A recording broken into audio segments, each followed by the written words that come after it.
What if you could see 12,000 years of human history, not as a jumble of dates, but as one clear, connected story? Imagine compressing it all into a single path, from small bands hunting with stone tools to sprawling cities that light up our entire world at night. In the next few minutes, you will discover the single thread that links our entire past. How tiny innovations like planting a single seed, learning to write a symbol, or harnessing steam multiplied into the complex societies we see today. This isn't just a list of names and places. It's the epic story of how we learned to cooperate, to trade, and to build, and how that journey turned scattered groups of people into the global civilization we now all share. Ready? Let's travel the timeline. For most of our time on Earth, humans lived as foragers. We were small, mobile groups, moving with the seasons and sharing everything we had. Then, around 12,000 years ago, something incredible happened in several places at once. People started to farm. This agricultural revolution changed everything. Suddenly, growing food meant we could stay in one place, store surplus for lean times, and support larger populations. Villages grew into the first towns. Simple tools became more specialized for new tasks. This monumental shift from hunting and gathering to farming is the very foundation of all later states and empires. It was the first, most crucial step in the long rise of human civilization. Where there was water, good soil, and a meeting of trade routes, the first cities were born. In Mesopotamia, along the Nile River, in the Indus Valley, and along China's Yellow River, humanity's first great urban centers emerged. And with cities came three powerful tools for managing large groups of people: writing, laws, and organized record-keeping.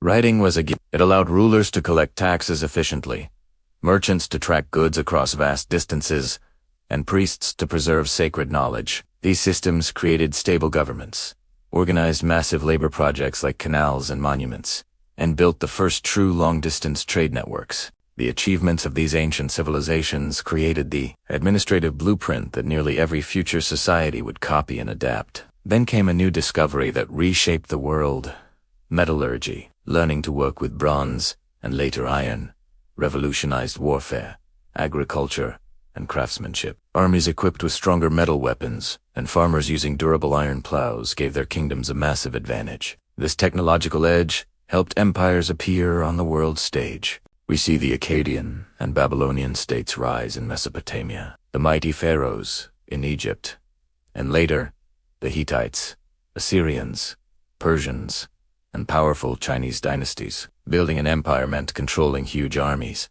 constructing extensive road networks, and developing systems to govern diverse peoples under one rule. Trade routes began to link distant regions like never before, spreading not just goods, but also ideas, beliefs, and technologies. Over centuries, conquest and trade fused cultures together, sowing the seeds of law, identity, and bureaucracy that define many civilizations to this day. From roughly 800 BCE to 500 CE, the classical era gifted the world ideas that are still with us. Ancient Greece gave us the foundations of philosophy, democracy, and science. Rome scaled up these concepts, developing law, engineering, and governance on an unprecedented continental scale.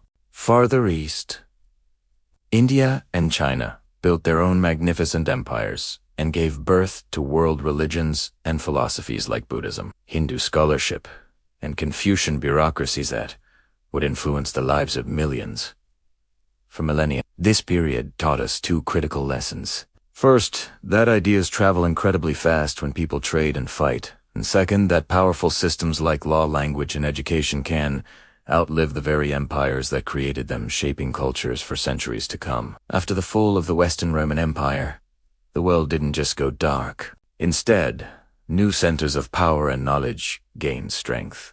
The Islamic Golden Age became a beacon of learning, preserving classical knowledge and making huge leaps in science, medicine, and mathematics, connecting Europe, Africa, and Asia through vibrant trade networks. In East Asia, dynasties like the Tang and Song in China refined statecraft and pushed the boundaries of technology with inventions like gunpowder and printing. Across Africa, powerful kingdoms and wealthy trade empires flourished. And in the Americas, the Maya, Aztec, and Inca civilizations built complex cities and societies entirely on their own. This post-classical period shows us a crucial truth.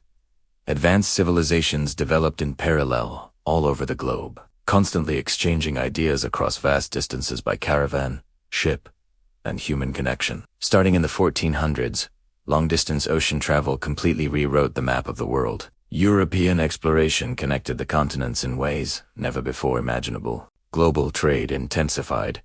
Empires crossed oceans, and goods, plants, and animals moved between hemispheres at a dizzying pace.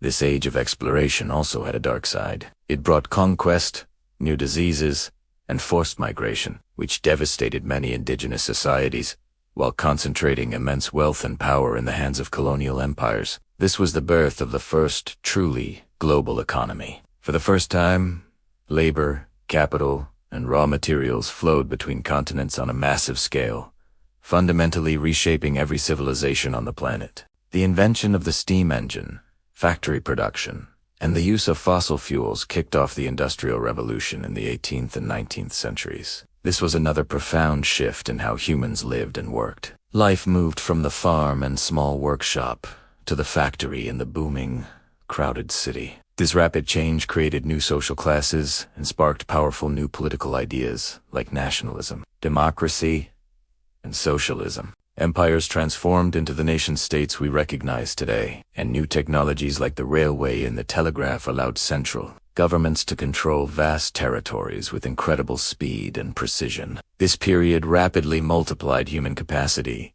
leading to unprecedented production and wealth. But it also brought new problems. Widespread pollution, deep social inequality, and the terrifying scale of modern warfare. The 20th century compressed change like no other period in history. It was a century of extremes.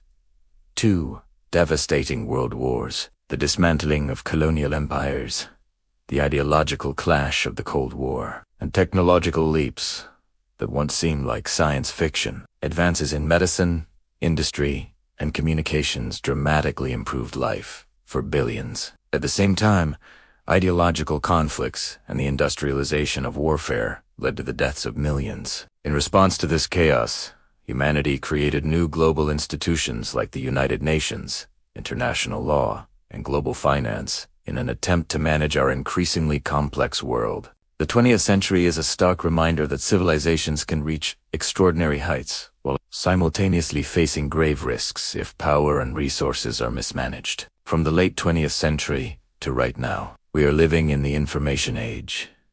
Digital networks and near-instant, cheap communication have stitched the world together more tightly than ever before. Ideas now cross borders in seconds. Global supply chains connect a factory in one continent to a store in another. But this interconnectedness also means our biggest challenges are global. Climate change, pandemics, and financial crises show that no society is an island. We are now part of a single, interdependent global system, a completely new phase in the timeline of civilization, where local choices have global consequences. This era offers unmatched potential for cooperation, but it also means our greatest problems demand global solutions. Across every one of these stages, certain patterns repeat. Small innovations consistently scale up to change entire societies. A surplus of resources always supports specialization and new professions. Writing and institutions are created to stabilize growing complexity.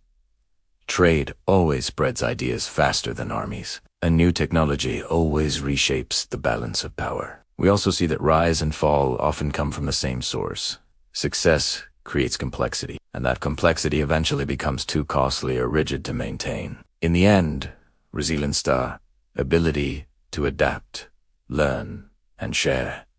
Knowledge is what allows societies to endure. Understanding these patterns helps us see why the story of ancient civilizations still matters so much in our modern lives. The entire history of human civilization is a story of continuity and change. Each of us is an heir to countless inventions, laws, and stories passed down through generations. But we also carry responsibilities to be good stewards of our planet's resources, to protect the fragile global systems we depend on, and to use the incredible knowledge we've accumulated wisely. The next chapter in our story depends entirely on how well we learn from the past and how willing we are to cooperate on a global scale. If we can do that, our civilization's timeline will continue, shaped by the choices we make right now. If you enjoyed this rapid journey through the history of human civilization, please hit that like button and subscribe for more clear, bite-sized history guides. Let me know which era surprised you the most in the comments below. I read them all. Thanks for watching.